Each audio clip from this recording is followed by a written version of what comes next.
Sakit nih, buku gede banget tau. Mantap lah. Ini buku atas sama buku telepon. Sih bukan buat telepon lagi. Ini kita lanjut. Kita kan pengen ke Bandung nih. Dari Jakarta. Nah, Kata aku paling dekat lewat Bogor. Tapi kan lewat Sukabumi juga bisa. Jangan sotoy kamu. Gimana kita lah sini? Jangan lewat laut. kamu aku nih. Mana? Bukan. Jadi kita hitung pakai ini aja, pakai selisih perbandingan skala. Gimana tuh? Nah, caranya kita hitung dulu nih. Dari peta jaraknya berapa yang kita bakal kita lewatin. Kita hitung nih dari Jakarta ke Bogor nih. Ke Bogor habis itu ke Bandung berapa? Nih, kita jarak itu gedean kelewatan. Pakai ini, jangan pakai ini. Oh, Jakarta ke Bogor dulu 3 cm. Terus dari Bogor ke Bandung 4 cm. CM apaan sih? Cemewew? Bukan, sentimeter. Oh, sentimeter bingung. Lanjut. Dari Jakarta ke Sukabumi 3 cm juga. Oh, sama berarti. Dari Sukabumi ke Bandung 6 cm. Nah baru kita kan udah tahu nih jarak tempuh yang bakal kita lewatin. Kita selisih pakai perbandingan skala. Nah skalanya itu kan 1:2.500.000. Nah jadi berapa selisihnya dari jarak yang kita tentuin? Tahu nggak Mudap? Kamu hitung aja sendiri. Aku mau ngerti. Sama aku juga. Ngerti nggak? Apalagi aku. Ngerti nggak? Nah, tadi jelasin bisa. Ya tapi kan nggak ngerti caranya. Ya udah nggak jadi pergi kita.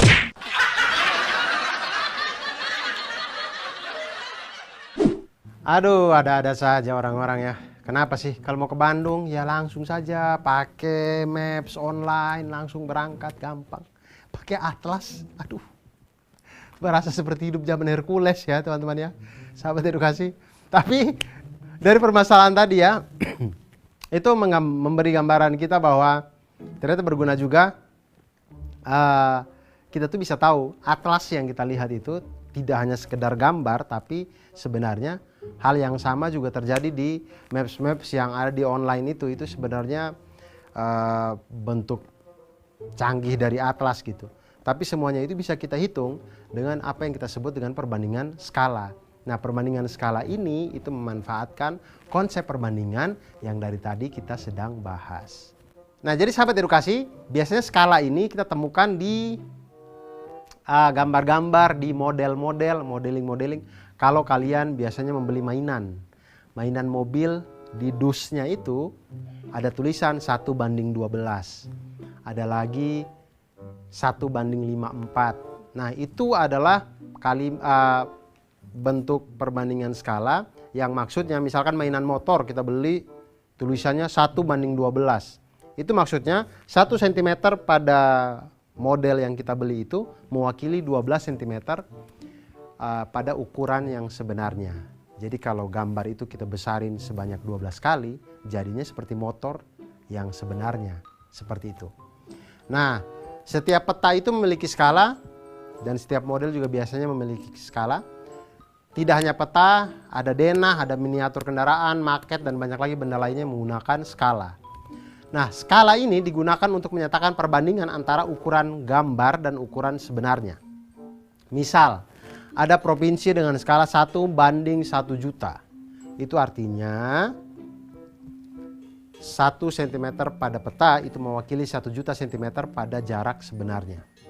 Nah, skala peta itu didapat dari skala peta sama dengan jarak pada peta dibagi jarak sebenarnya.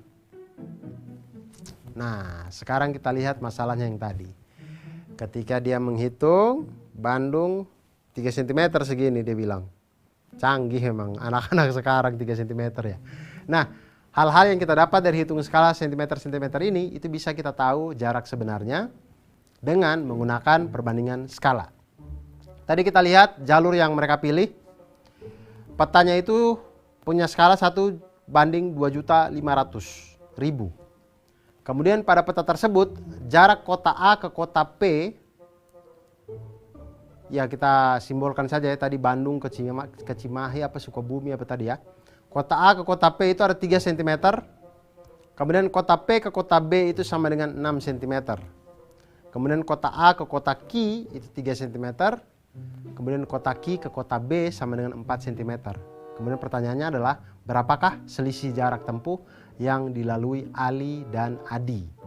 Karena ada dua jalur, Adi itu memilih berkendara dari kota A ke kota B melalui kota P, dan Ali memilih berkendara dari kota A ke kota B melalui kota Q.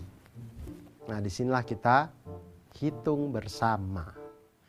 Untuk yang pertama, kita lihat Adi. Adi dia dari kota A ke kota kota A ke kota B melalui P. Kita lihat jarak kota A ke kota P itu 3 cm, maka 3 kali jarak sebenarnya adalah 3 kali 2.500.000 sama dengan 7.500.000 cm jarak sebenarnya, maka itu menjadi 75 km. Kemudian jarak kota P ke kota B. A ke P dulu baru P ke B. Jarak dari P ke B itu adalah 6 cm, maka jarak sebenarnya adalah 6 kali 2.500.000 sama dengan 15 juta cm atau sama dengan 150 km pada jarak sebenarnya.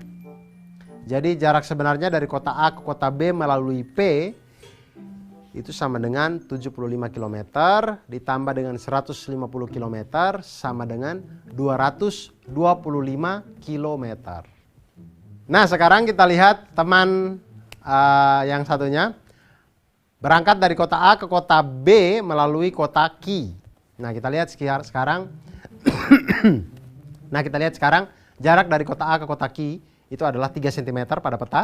Maka jarak sebenarnya adalah 3 cm dikali dengan 2.500.000 cm sama dengan 7.500.000 cm atau sama dengan 75 km. Tampaknya sama dengan jarak dari A ke P tadi ya. Kemudian jarak kota Q ke kota B itu adalah 4 cm pada peta. Maka jarak sebenarnya adalah 4 cm dikali dengan 2.500.000 cm sama dengan 10 juta cm atau sama dengan 100 km. Maka jarak sebenarnya dari kota A ke kota B melalui kota Q sama dengan 75 km ditambah dengan 100 km sama dengan 175 km. Jadi selisih jarak yang ditempuh oleh dua teman ini adalah 225 km dikurangi dengan 175 km sama dengan 50 km. Jadi ternyata lebih dekat kalau kita melalui kota Q. Tapi siapa yang sampai lebih duluan? Ya tergantung siapa yang punya kecepatan lebih cepat tentunya. Nah, cara lainnya bisa juga kita kerjakan dengan kita jumlahkan dulu jarak-jarak yang ada pada peta. Misalkan teman yang pertama adalah kota A ke P kemudian baru ke B. Itu menjadi 3 tambah 6 sama dengan 9 cm. Kemudian teman yang kedua dari A ke Q kemudian Q ke B itu mendapatkan 3 ditambah dengan 4 sama dengan 7 cm. Kemudian selisih jarak keduanya menjadi 9 dikurang 7 sama dengan 2 cm. Selisih jarak mereka pada peta.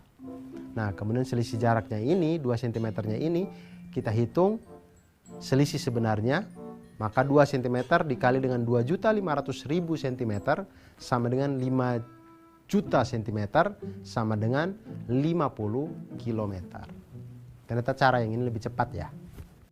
Nah, sahabat edukasi, itu tadi perbandingan skala pada peta, pada modeling, pada segala macam denah dan macam-macam di kehidupan kita ini. Akhir kata, jangan pernah lelah untuk belajar matematika, jangan pernah menyerah.